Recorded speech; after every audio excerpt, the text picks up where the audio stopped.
1920ஆம் ஆண்டு செய்தித்தாளிலே இவ்வாறாக ஒரு செய்தி வருகிறது. ஒரு 42 வயதுள்ள ஜோசப் ராட்ஸினர் எனக்கூடிய ஒரு நபர் தனக்கு மணமகள் வேண்டும் என்று அவர் அந்த செய்தியை கொடுக்கிறார்.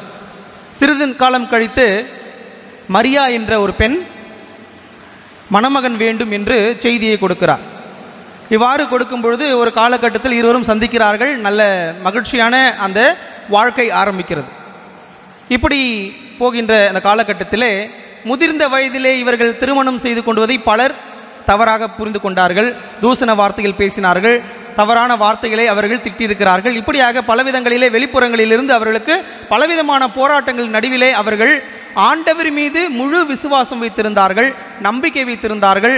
ஆழ்ந்த அந்த விசுவாசத்திலும் நம்பிக்கையிலும் உயர்ந்த எண்ணத்தோடும் இருப்பதனால் ஆண்டவர் அவருக்கு நிறைவான ஆசிரை அளிக்கின்றார். அந்த ஆசிரியர் மூலமாக 3 குழந்தைகள் அவருக்கு பிறக்கின்றது.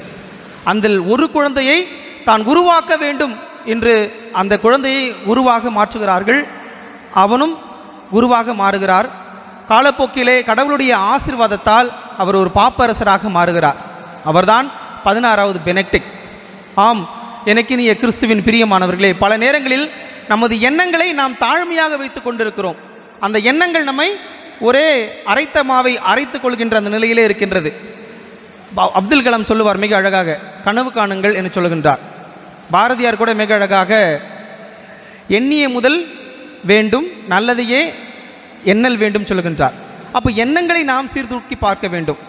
நாம் உயர உயர எண்ணும் பொழுதுதான் அது நன்மை பயக்கின்ற உயர்ந்த எண்ணமாக மாறுமே தவிர, நாம் தாழ்த்தப்பட்ட இந்த நிலையில் எண்ணிக்கொண்டிருக்கின்ற நம்ம மனநிலை தாழ்வான மனநிலையில் இறுதி வரும் கொண்டு செல்லும். என்னால் முன்னேற முடியவில்லையே, எனக்கு பின் இருந்தவர்களாம் முன்னேறி விட்டார்களே என்று நாம் பிறரை பழி சொல்லி ஒரு பயனும் இல்லை. மாறாக எனது எண்ணம் எண்ணில் அது மாற்றம் பெறுகிறதா என்பதை நாம் ஆழ்ந்து சிந்திக்க அழைக்கப்படுகின்றோம்.